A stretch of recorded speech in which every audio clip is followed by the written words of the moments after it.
Hello and welcome to the WIHS Journal Public Affairs program. I'm Jerry Williams. Jacob's Well, in its 29th year, had Dave Pettigrew as special guest this past Friday. And when it was all said and done, Dave was kind enough to have a moment with me. Hear our conversation happening now on the WIHS Journal. It's news and public affairs. Sometimes I'm left speechless.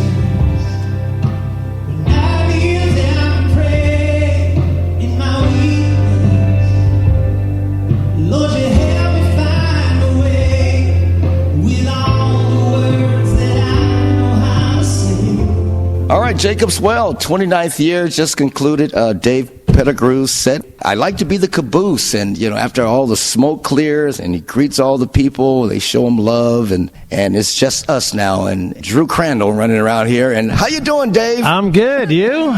I'm doing okay, man. Thanks for coming. Nice set. Thank you. Appreciate that. So this is going to be quite a weekend. You're actually going to do service too, from what I understand. Yeah. I'm here tonight. Today's Friday. Then I'm in Bennington, Vermont, doing a what they call a sober fest up there. They're really bringing addiction awareness to the community. And then I'm coming back for Sunday morning, the service here, and then the church picnic in the afternoon. So you've been walking with the Lord for how long? What is your nutshell testimony in coming to Christ? Born and raised in a Christian home, Faith Lutheran Brethren, Cranston, Rhode Island. Made the real decision for Jesus at Tuscarora, which is a camp in Mount Bethel, Pennsylvania. I think I was 14, actually went for it. And then from there, been walking with Jesus ever since.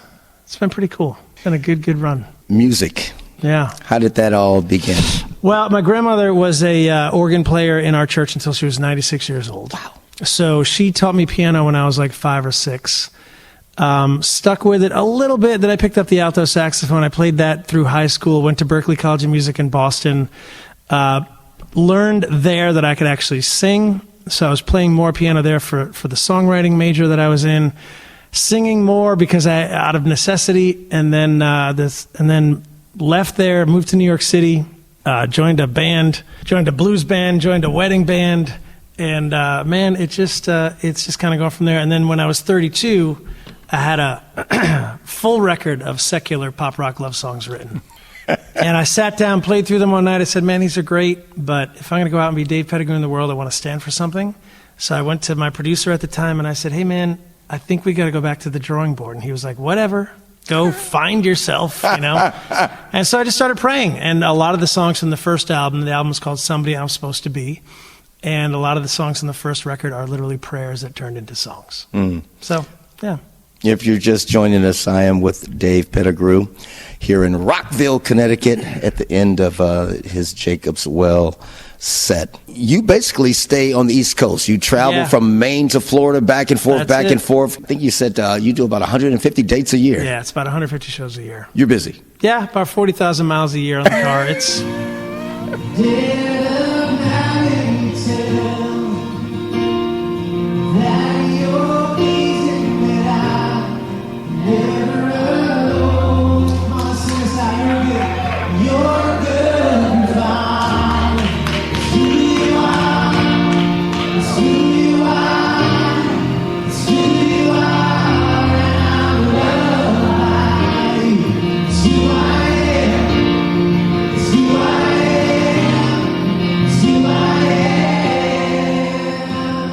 It's nonstop. What is that life like, man? It's lonely sometimes, to be completely blunt and honest. It is lonely sometimes, but every once in a while my wife will travel with me, which is great. When I'm near a beach, she decides to come on the road. Yeah.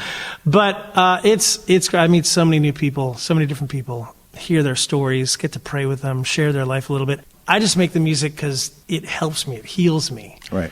But man, when people come up and say, man, that song or this song or that song, I've been living with it for 6 months on repeat all the time. I'm like, wow. So I am really a part of people's lives in ways that I never even could have imagined. It's just God doing his thing. He's speaking through the music, through my voice, through the writing, through all that stuff. Yeah. And I just, I'm happy to be a part of it. How do songs tend to come to you in music? Mostly when my mind is not focused on songwriting. Right. In the shower, driving, Yeah. taking walks. I mean, like one of the tunes, the first tune on the new record, I was on a hike and just literally was walking through the lyric. Yeah. And the sky started changing and all this kind of stuff. So, yeah, it's mostly when I'm not really focused. When I try to sit down, at the piano, I say, I'm going to write a song today. Yeah. Never happens. Yeah. Never happens. So, and I mostly write by myself. I have a couple of co-writers here and there, but it's mostly by myself. Where are you headed next after you finish your weekend here at Rockville? What? Then I've got a couple of days off, and then I'm in Pennsylvania next weekend, and then New Jersey, New York, Connecticut, I think the following weekend. I've got another probably 9 or 10 shows in September. Yeah. And then the same in October, probably 15 shows in October. Who were some of your influences coming up? Early on, I mean, the biggest influence on me was Keith Green. Right. And a lot of people, thankfully, say at the end of the show, man, you really remind me of Keith Green. I'm like, great compliment. I'll take it. But, the pioneers of Christian music, I listen to them all. Yeah. Him, Mylon LeFavor, Steve Camp, Randy Stonehill, the Imperials, Dallas Home. So many of these guys influenced my early years as a Christian. So a lot of the Jesus movement guys. Yeah, tons of the Jesus movement. There's a couple of movies out on it now, and Amy Grant, all those guys. I listen to them all. Chuck Girard. Yeah, all of them. I mean, there's so many of them. And they were winning souls for Jesus all the time. Yeah. Like massive altar calls at the end of their shows. Yeah. Revival. There was real revival going on. Having baptism in the ocean. Yeah, it was incredible. Absolutely incredible. Yeah.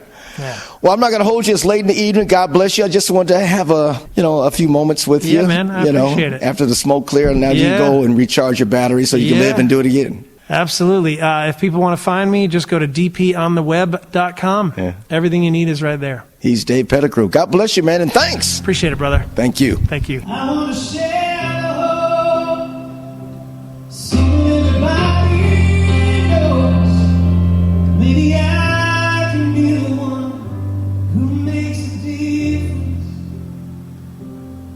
Maybe I can be the one who makes a difference in this world.